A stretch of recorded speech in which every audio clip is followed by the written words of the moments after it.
Is your brand a soccer fan or a World Cup fan?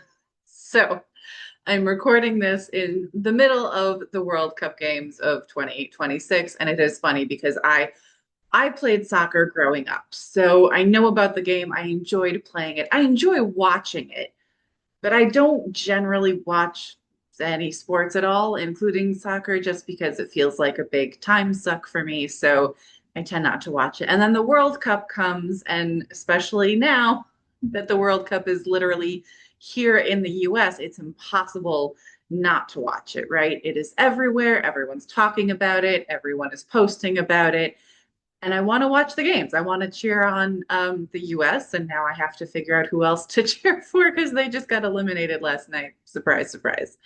But my point is that it can kind of give people whiplash if you suddenly present yourself as, oh, I'm a huge soccer fan, and you've never talked about soccer before, or you've never talked about soccer in the past 4 years since the past World Cup, and you don't talk about it again until the next World Cup, and suddenly you say you're a big soccer fan. People aren't going to believe you. Is your brand doing the same thing? Is your brand suddenly presenting itself, presenting you as a fan of something, as an expert of something, as someone who loves such and such, even though you've never talked about it before?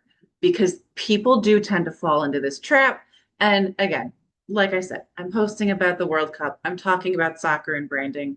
I recognize I've never talked about soccer before, but it's all under the umbrella of branding. It's all relevant to the kinds of brand strategy that I tend to talk about anyway. It's just using a little bit of a different venue to talk about it. So that is what I want you to think about every time you create content is, does this make sense for your brand?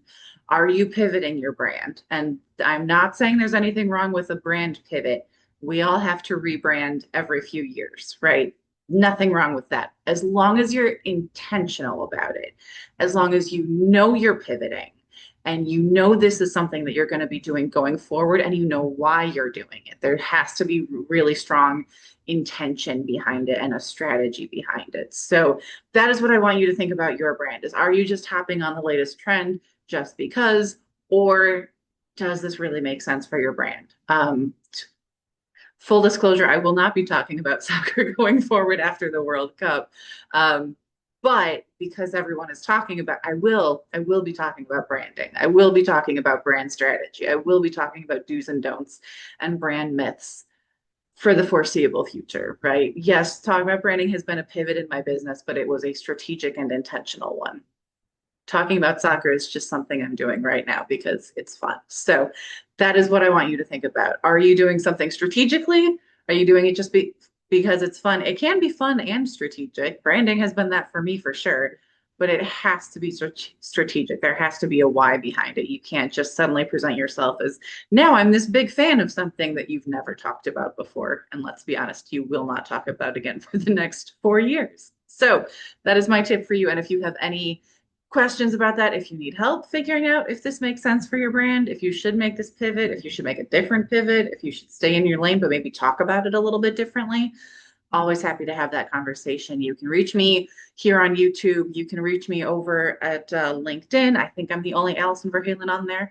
And of course, you can find me on my website, AV as in my initials, Allison Verhalen. That is avwritingservices.com. And you can reach me directly at info@avwritingservices.com. That's it. Have a great weekend. Happy branding, everyone.